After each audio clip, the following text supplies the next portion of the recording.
Hello and a very warm welcome. Well, as the dust has finally settled in Karnataka and also as the Modi government gets ready to celebrate its 4th year anniversary, the opposition seems to have come out with a very clear message from Karnataka. They're looking at the JDS Congress combined and wondering, can we replicate this formula at a larger level, at the national level? Now, this is something that Mamata Banerjee and her deputy, the very articulate Derek O'Brien, has been saying for a long time. They are, of course, advocating a 1:1 battle. They are saying that in each state, let that regional party that is best placed to take on the BJP be the face of the opposition, and all the other opposition parties should unite under that face. So then in that case, it becomes not a presidential battle, which is what Prime Minister Modi wants. He wants a prime ministerial battle. He wants the narrative to be Modi versus whom. Instead, what Mamata Banerjee and Derek O'Brien are saying, let's make it a sum of all the states. Let there be a battle in each state, whether it's Mamata Banerjee in West Bengal, Stalin in Tamil Nadu, and even the Congress, say, in Madhya Pradesh. Let's all the opposition unite under that face and take on Prime Minister Modi. But how does that work at the ground level? For instance, will the Congress be okay to fight along with the TMC when they, we know at the local level, the Congress is not very happy with that formula. Again, at the local level, the Congress we are told local congressmen are also not very happy with this alliance that is taking place with the JDS. So this is something we are going to try and find out. Has Prime Minister Modi finally united the opposition or has he not? Joining me on the roundtable is Rajesh Mahapatra. He's editor-in-large from Hindustan Times. Aditi Fadnesh, he's the political editor at Business Standard. We have Avinash Chaudhary, he's a political and policy analyst. And Pradeep Bhandari, he's the founder of Jan Ki Baat. And Pradeep, congratulations, you got your poll right, even though you didn't come on our channel. But we also got it right. Absolutely. That's right. So I'll begin with you, Rajesh. You heard my synopsis analysis. What do you make of this? Is the opposition right? Can they unite and take on Modi? How will it work at the ground level? Is this a good enough formula? I think your question was, has Modi united the opposition? Yeah. I think a more appropriate statement would be, has Modi's politics united the opposition? I think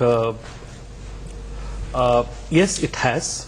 But what is important is for what reasons. Now, what is happening in the country today is something that, we kind of have this phrases called index of opposition unity, regional parties coalition. But I have this view. I think what has come out of 2018 Karnataka elections is an unsettling of the mandate of 2014. In 2014, people voted Modi because the Indian electorate thought the country needs a decisive, strong leader with an absolute majority. What has come out of Karnataka is a mixed mandate, which probably says that what the country needs today more than a strong leader is democracy and justice. And that's a very different message than what we saw in 2014. Now, what does this mean?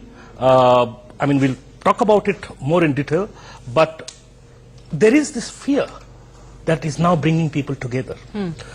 On a recent trip to Kairana, a very senior leader told me, when I said, what is bringing it together? Will you be able to keep your flock together to fight against the BJP's candidate? He told me there is fear at every level.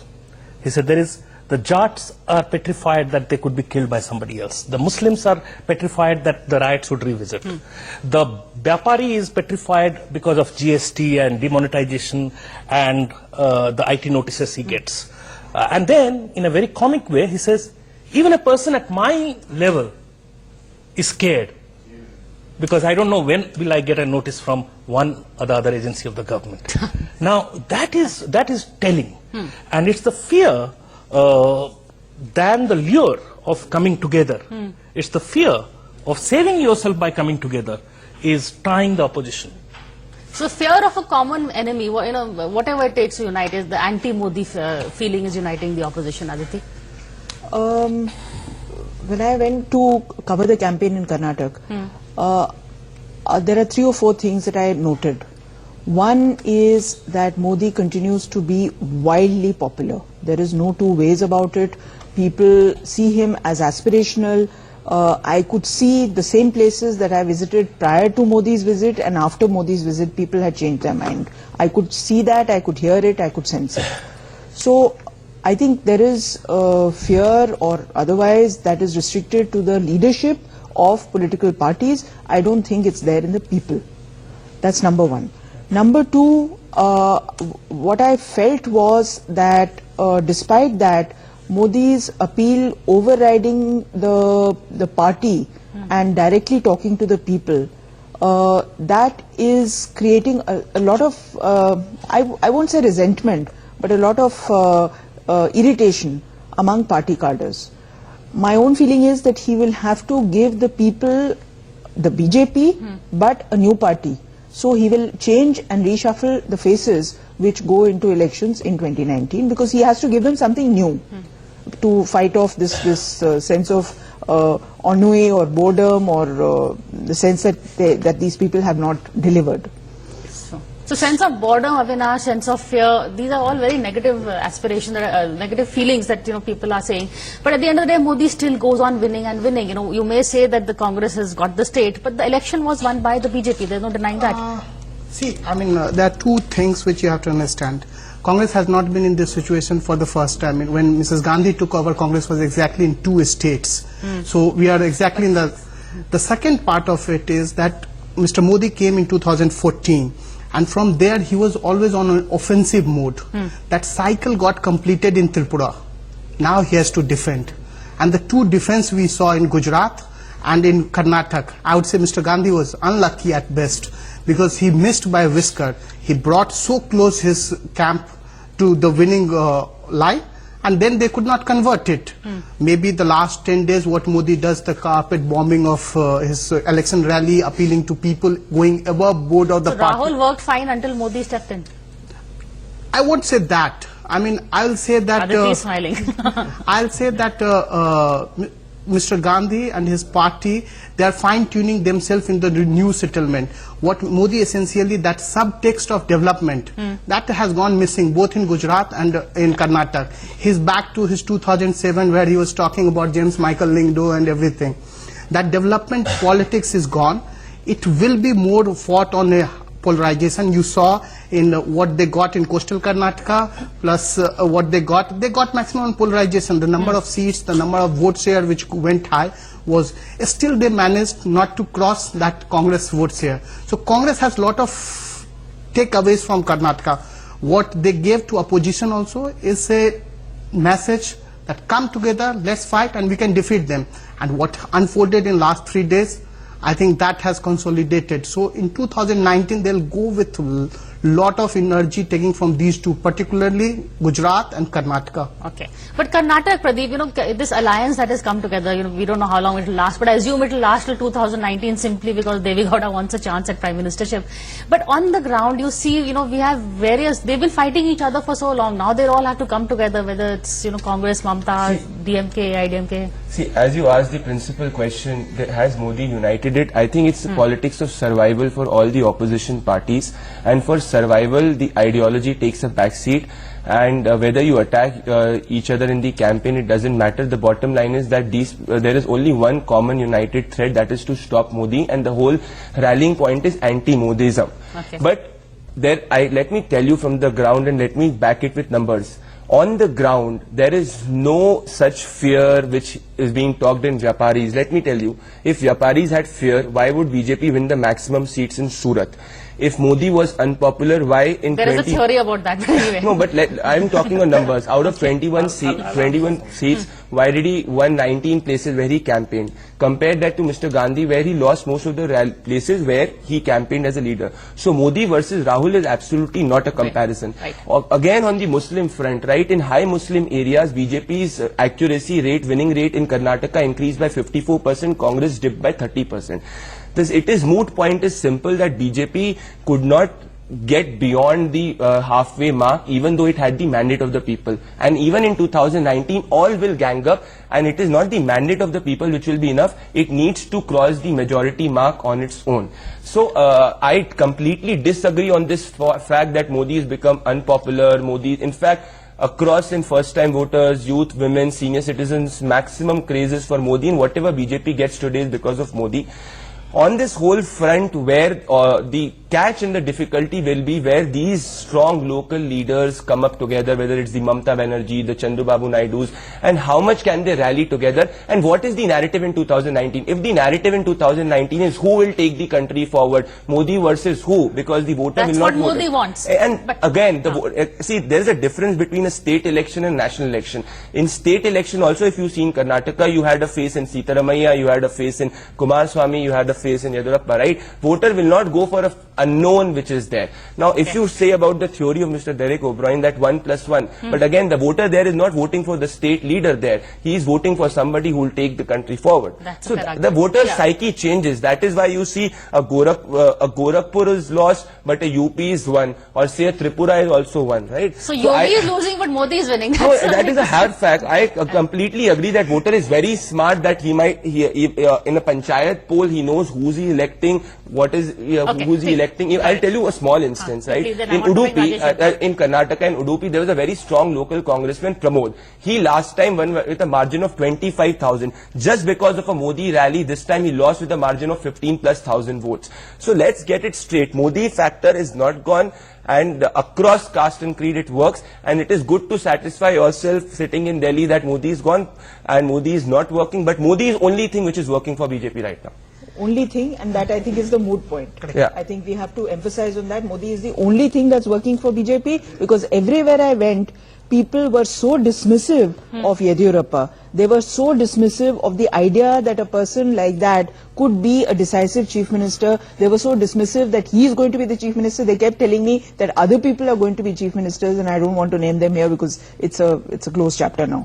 But basically, he was seen as a person who is being manipulated by a coterie of people, and he doesn't matter. Yediyurappa. So none of the other people matter. If the BJP loses Haryana, it will be because of Mr. Khattar. If it loses, UP, it will be because of Yogi Adityanath. If it loses in Tamil Nadu, it will be because of nobody, because it has nobody. This sounds like Congress, huh? If you lose, it's because of whoever, but if you win, it's because of Rahul But it's Gandhi. true. That's what it is. Yeah. Let me just bring in Rajesh. He's not spoken on this issue that Modi works. It's not, he's not delivered. There are a whole lot of issues that are, GST, jobs. But the emotional connect with Modi still works. GST receipts on numbers, the revenue started to come up, right? You need to see the numbers before You're commenting. talking to somebody who knows a great deal about GST. The numbers game at least. I'm just speaking numbers. I think we'll be making a mistake if we see Modi as an entity which is isolated or different from BJP or the times that we are living in. I think Modi is as much a product of the times that we are living in,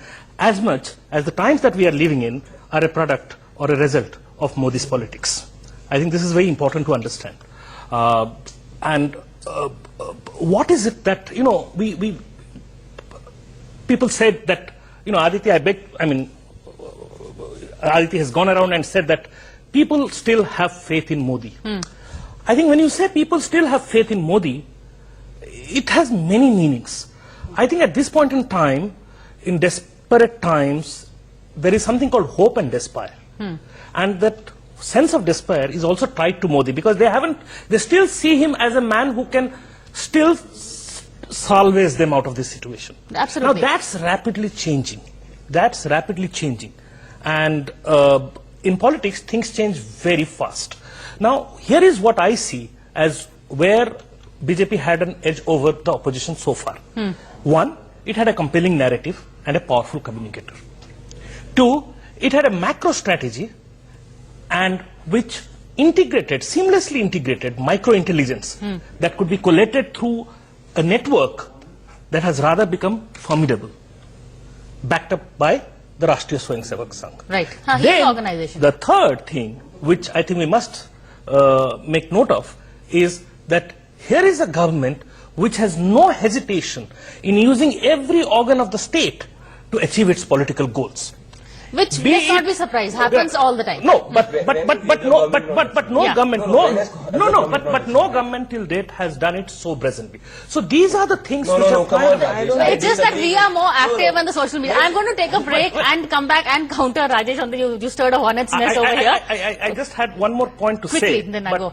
No, has Modi united the opposition? Will the opposition be successful if it tries to replicate the Karnataka experiment all over India for 2019? Avinash, has Prime Minister Modi, compared to, there's nobody else, is his best card that there is no alternative? Does Rahul make Modi look good? I think, you have to understand that from 2014, that novelty factor is gone with Mr. Modi. He no longer can pretend that he is here for development or something like that. His people are outright there polarizing, be it in Karnataka, be it in Gujarat, be it in Bihar, UP, take the text and you'll get it. The thing is that 2019 he has to contest. It's not Mr. Modi, it's his brand of politics which has. I mean, there were a regional party which dealt with Mr. Vajpayee at ease as they dealt with Congress. But for the first time we are seeing that regional parties are apprehensive about what. And you are forgetting an important character in this entire story, Mr. Shah. They come from a very small state. They don't understand North Indian psyche. They are sleeping But you're giant. forgetting Tripura, Uttar Pradesh, and Karnataka was a win. They may not have got the government.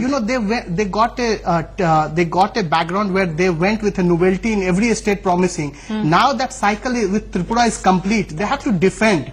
And let them defend, and twice they defend. They could not defend Karnataka with all their might, all the tricks they have. They could not defend Ahmed Patel election. They could not defend Gujarat. I mean, tell me where they fought. I mean, you can criticize, keep criticizing Rahul Gandhi. I got your point. New territory he can gain, but how does he retain his old bastion? There are factual inaccuracies. He said that they could not defend Gujarat. I think the result, you talk about electoral outcomes, BJP won Gujarat after 6 terms and it still continues to win Gujarat, number 1. Karnataka, BJP was not defending, Congress was defending. Number 3, if you accuse the BJP of polarizing, rightfully you can do so, then you should also accuse Congress of playing the communal Lingayat card, the Muslim cards, right? So let's be fair on both these cards. So elections are being fought now and emotions and development has taken a back seat. Let's understand, right? It is a mixture of issues on which the voter votes. A voter is not a fool. The voter will always have the emotive aspect to the vote. It will also have the development aspect to the vote. So I think voter takes a mixture of issues on which he votes. One thing I think one principal point which I've been rallying is, right, 2019, it will be about Modi. It will be about Modi, what Modi has done and what he will do versus what. That is something which is there. So even if the opposition parties come together, they have to provide an alternative vision. Now, I don't see a comparison between a Modi and a Rahul in terms of any parameter which is there. You see any election till date, Modi is grown as a leader from being a chief minister and has risen, right? Mr. Rahul Gandhi has not proved as a politician in terms of electoral outcomes. Even in Karnataka, whatever he votes needs a win. No, this is hard. This is a hard I agree fact. with you. He needs a electoral win. Even in Karnataka, the votes that Congress got, the 78 seats, it was because of certain about Siddharamaiah, and the management which was done was by DK Shivkumar. So now right? you're giving I'm being honest. give him his credit. If you're going to blame him, at least he increased the vote share. I'm talking on facts. 14 rallies he did. 14, all those 14 places Congress lost. So once there is a parameter where it can be proved, I'll speak this fact. I think if we reduce it back to a debate on Karnataka, we will be sort of missing out on the larger questions. I think what's happening is that a template has come about, and it's a template that's likely to stay the course. No, but the question is, Rajesh, whether that template will scale on a national front is question. It might scale on regional pockets. But I think the idea is for it to scale, because that's what the opposition now wants it. No, it need not. It need not. Let us have a sense of history. When P.V. Narasimha was there, he was the original formulator of TINA. Correct. Okay, there was no alternative, and then suddenly you had this humble farmer coming up, and there is also, these are the narratives we in the media kind of spin. We say coalition politics, Khichdi Sarkar. Now we talk about it without facts. Now here are some facts that I would like to share. If we actually try to talk about data and coalition politics, you had best growth years coming in the coalition, under the coalition governments of 95, 96, 97. But you had the most unstable coalition governments also. 97 was 4%. No, please. I think countries change in the last with social media coming up and stuff. Fair enough. Yeah, so you can't compare 90s with right now. But he's talking about UPA also. I think UPA also coalitions. Look, Look, there are two kinds of orders. There can be a military order, there can be a democratic order. No, And but a democratic one leader order coming up, involves... how do you define? No, I have a difference here. Sorry, Rajesh. If there is one leader who's democratically elected, why are you equating it to a dictatorship? Are you telling that the voters are fool who's voting him again and again? Why are you equating it to a military order? No, this is wrong. I'm not equating. I am saying. I mean, tell me any senior minister who has come out in last 6 months defending BJP. Where is Nitin Gadkari? Where is Rajnath Singh? Where is Sushma Swaraj? There's nobody. Let's move away from Karnataka. I got your point, but I'm saying, what is the harm? Why are we so skeptical about a coalition government? In the past, we have had coalition governments. They have done very little harm than to the economy or to the polity or to governance, then that has been committed Aditi disagrees. Aditi, No, I mean, we have a coalition government right now. Yeah. Yes. So what is the... but is it a coalition? It's not a... where are the allies, Aditi? Yeah, either it is or it isn't. It is, according to me. There are people who are in the party who've got important portfolios. As we speak, BJP and has from now, other parties. I would disagree also, MP tally has gone below in the 270. in the UP era, any foreign dignitary visiting, you can just look at the record. Hillary Clinton landing in Kolkata. They were landing in a state capital to work. That's how people have landed in Ahmedabad also. No, Ahmedabad, let's not Come on, forget. this is wrong. This is not, it's actually wrong. Here Please. people land only at the doorstep of PMO. You can't. Okay, come on. So Ahmedabad is not, again, this is fact. Okay, This is okay, again, but let's you go are back to quoting coalition right facts. governments. I Okay. I think let's focus. See, the point I'm let's saying, bring the focus coalition back. is always, Yeah. coalition has been there from 2004. UPA 1 was coalition, UPA 2 is coalition, ND is also coalition, NDA 1 was coalition, and this is also coalition. The catch I'm trying to say is, when there is not a large national party, say, imagine Congress is not as strong as it was before, then it is a minority, unstable government, which is the fear which I'm trying to put off. Okay. Because Congress today is not as strong as what Congress was before. That is what my catch is. So But let's- that's a fact the of national- life. Yes. So, I mean, why not accept that as what it is? I am accepting What I'm saying is instability per se may not necessarily be bad. Democracy evolves through chaos. A certain amount of chaos has always been there in the history of No, but democracy. the point that Pradeep again, made is also the fact that, if the larger party is the main stakeholder of the coalition, then it works, whether it's the Congress or in the UPA or the NDA. But if, like, But it's we a are- Devi Gowda thing with the large party standing outside, it doesn't work. We are evolving. For all you know, in 2019, people would have learned from their past experiences. You could actually deliver a coalition which could sustain itself BJP for a much longer time than it has done BJP before, Okay. when there has not been a big party. But what is important? What Quickly, is I have to wrap up. BJP was always a junior Sir, party. we are not Bihar, talking about Bihar. coalition. The point is, when there is not a national party or a significant national party which is a rallying force, then there are a lot of push-pull factors which are there. Instability also hurts the economy. And right now, today, the voter will always think whether it is Mr. Gandhi or Modi who is taking the country forward. And let's not compare to a governments which Okay, lasted for quickly, 11 last word months on or that, few I days. just need one Please. answer. Quickly. If borrow Amit Shah's point, Southern India has become BJP Mukt. Northern India, you have hit the roof. Where will the number come? 200 With the seats alliance. where they lost You have last seen time. with BSP, SP coming together, they have beaten you fair and square. No, You have but- seen in Bihar, I dare BJP to go to election to Bihar. With RJD Congress alliance. But the we still BJP be got for 28 Congress. seats I mean, in that is the problem with, Karnataka. people are also. talking Okay, we're going to. Okay, we're going to end this. Thank you all of us. But when we're talking about coalition politics and the larger parties staying outside while the smallest party, as happened in Karnataka, formed the government while the larger party sat in the opposition. Well, it's been done before, and let's hear it from none other than someone who's actually been the master of coalitions. What Pramod Mahajan made a speech in the Lok Sabha. Let's take a look at that. I'm going to leave you with that. Thank you for watching this show. हाँ भाई, जब चीन में गया, रमाकांत जी भी थे, चिंतामन पानी रही थे, बहुत यहाँ के मित्र थे, कुछ राज्यसभा के थे। जब हम वहां गए तो कुछ वहां के लोगों ने पूछा, भाई आपकी डेमोक्रेसी कैसी चलती है? क्योंकि उन लोगों का तो संसद अलग, इलेक्शन अलग। तो रमाकांत जी थे और बड़े नेता हैं, लेकिन पुरानी मित्रता है, तो उन्होंने मुझे कहा कि सर बताइए भाई कैसी चलती है, चर्चा करो इनसे। तो एक एमपी ने मुझे पूछा कि हाउ इज योर डेमोक्रेसी? तो मैंने कहा मैं डेमोक्रेसी बताता हूं, मेरा उदाहरण, मैंने कहा सिर्फ मैं परिचय करवाता हूं, डेमोक्रेसी समझ लो। मैंने कहा I am Pramod Mahajan, I am member of Lok Sabha, I belong to the single largest party and I am in opposition.